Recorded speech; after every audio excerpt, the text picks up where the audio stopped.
Сая оны өмнө өнгөрсөн амар цахилгаан дулааны үнийг нэмэх шийдвэр бол гарсан. За энэ бол одоо эрчим хүчний зохицуулах хороо гэдэг байгууллагаас гарсан шийдвэр байж байгаа тийм. Тэгэхээр тухайн үед бол одоо эдийн засгч нар бол юу гэж хэлж байсан, бид нар ч гэсэн юу гэж хэлж байсан бэ гэхлээр за цахилгаан дулаан гэдэг чинь бол ерөнхийдөө бол нөгөө суур үннүүд энэ бол одоо инфляцид бас тодорхой хэмжээгээр нөлөөлөх боломжтой. За дээрэс нь одоо иргэдийн амжиргаанд бол бас маш ихээр нөлөөлдөг ийм суур үнэ.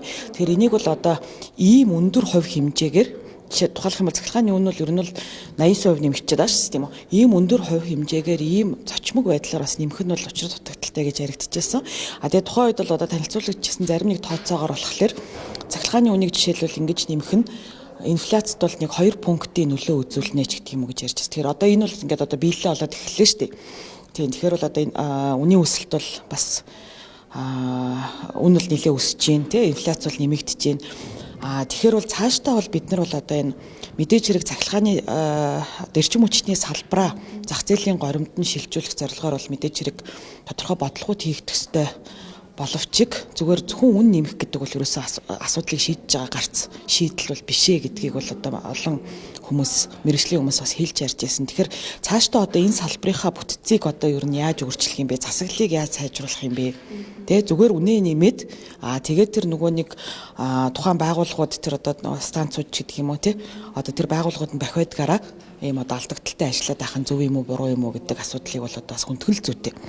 Тэгээд цаашдаа бол бид нар одоо энэ эрчим хүчний салбараас бол маш их зүйл хамааралтай болчиход байна л да. Тэгээ саяны бол одоо энэ цахилгааны үнийг яг юм хүйтний улирал эхлэхээс өмнө огцом нэмсэн явдал нь одоо нөгөө цахилгаанаар шийдсэн айлуудад бол маш хүн цохилтол боллоо шүү дээ. Тэгэхээр өнгөрсөн хугацаанд жишээлх юм бол нөгөө Улаанбаатарын гэр хороололд бол бараг 40 мянган орчим айл өрхөд цахилгаан халаагуур шилжсэн гэсэн тооцоог эрчим хүчний яам өгсөн байхгүй. Гэтэл одоо ингээд нөгөө иргэдтэй уулзаад ингээд явхлаар за бид нар нөгөө цахилгааны үн хэд хүндэр гараад байгаа учраас буцаа 100% оруулаад ирчлээ гэсэн зүйл ярьж байгаа.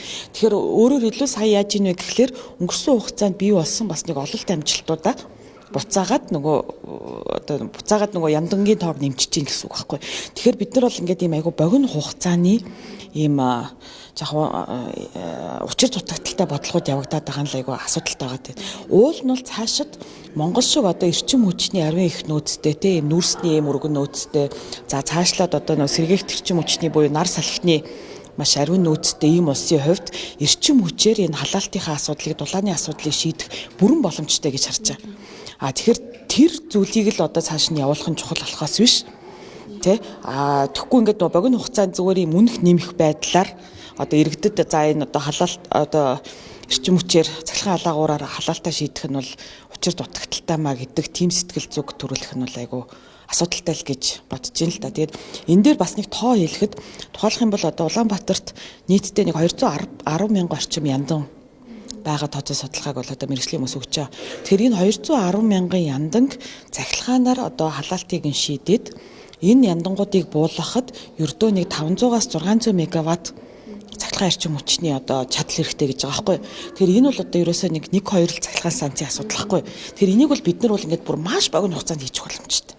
Гэтэл бол одоо яг тийм зүйл рүүгээ анхаарахгүйгээр одоо ингээд зөвхөн л одоо нөгөө иргэдийн халаасыг тэмтгэх зүйлийг хийгээд байгаа нь бол асуудалтай байна.